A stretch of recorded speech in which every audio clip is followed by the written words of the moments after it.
Yang pasti kalau kita bicara lokasi, kembali lagi ini kan bisnis tentu pasti berpikir bahwa akan BEP dalam waktu setahun. Nah, tentu kita bicara lokasi yang pas. Lokasi yang pas ini yang bagaimana? Tentu bicara lokasi di mana memang kepadatan penduduk di situ, perumahan, perkantoran, dan yang mudah dijangkau tentunya. Jadi kita lebih ke arah situ. Nah, kalau kita bicara misalnya karyawannya bagaimana, dokternya, tentu kita akan dari DNI sendiri akan membantu untuk mendapatkan itu, melakukan training terhadap itu, sehingga antara satu klinik dengan klinik lain itu sama semua. Standar operasionalnya sama, keahlian dokternya juga sama. Terus tentu semuanya juga ujung-ujungnya adalah bagaimana mendapatkan imbal balik dalam setahun. Nah itu sih. Kalau kreditnya bagaimana Pak? Ini kan soalnya kan masa kerjasamanya kan selamanya. Oke. Kalau kita bicara kerjasama, tentu kalau kita bicara franchise klinik yang lain, mungkin kita bisa lihat ya, ada beberapa klinik ya yang saya sebutkan tadi bahwa setelah sekian lama, mungkin 2-3 tahun, kok bagus nih. Nah, franchise-nya mungkin 3 tahun atau 4 tahun. Biasanya kalau si yang punya franchise itu melihat bisnisnya di situ bagus, biasanya franchise-nya nggak diperpanjang, di stop, dan dia bangun sendiri.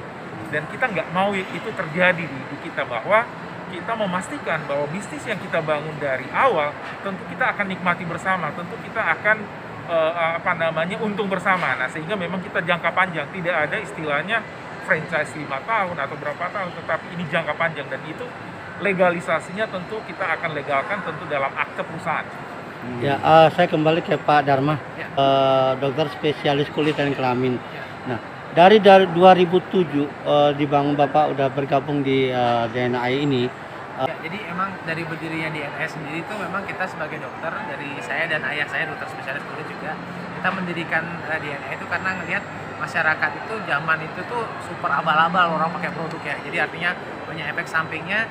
Ternyata mereka nyoba-nyoba tuh karena nggak punya uang, tanda kutip, artinya nggak ada klinik kecantikan yang harganya terjangkau. Jadi karena dasar itu akhirnya kita mencoba membuat klinik kecantikan DNI ini istilahnya membantu orang dengan formula dokter kulit yang benar, dan tapi harganya nggak perlu mahal, karena orang tuh untuk mau sembuh perlu jangka panjang, harus rutin dia perawatan, harus rutin pakai produk, nggak bisa hanya sekali beli yang mahal habis seterusnya mau bagus.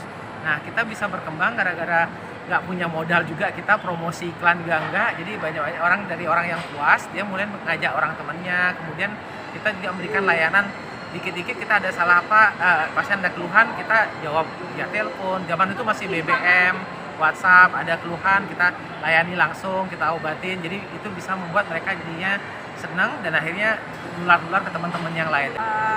Jadi sama seperti tadi yang Dr. Dharma bilang, prinsip awal kami dalam mendirikan DNI ini adalah kembali dengan membuat masyarakat itu bagaimana edukasi yang benar dulu tentang kulit sehat itu seperti apa.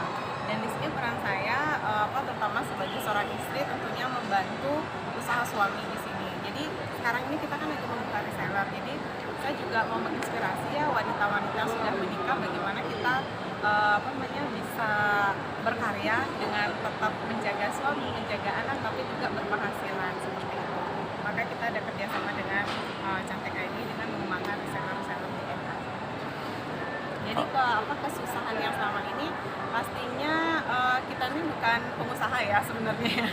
Jadi kita ini saya insinyur, sedangkan Dr. Dharma itu dokter. Jadi kita belajar untuk memanage orang.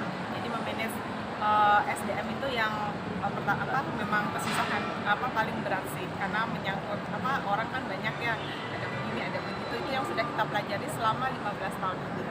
Itu sih kesusahannya. Ini kan dengan modal 200 juta itu sudah dapat semua produk, ya kan? Betul. Apakah itu berikut dengan dokternya, kliniknya?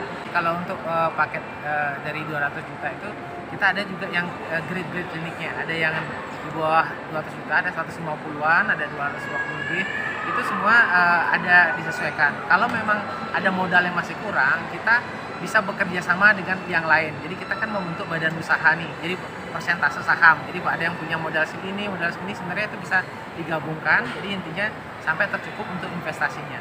Itu sih, kita ada dua jenis, artinya grid klinik yang berbeda, atau bisa barang-barang dikumpulkan untuk bisa mencapai sesuai modal yang sesuai. ada jaminannya atau mungkin pakai sistem kredit bila mana dia memang tertarik? Sementara sih untuk sistem kredit belum ada. Oh, belum ada. Belum ada.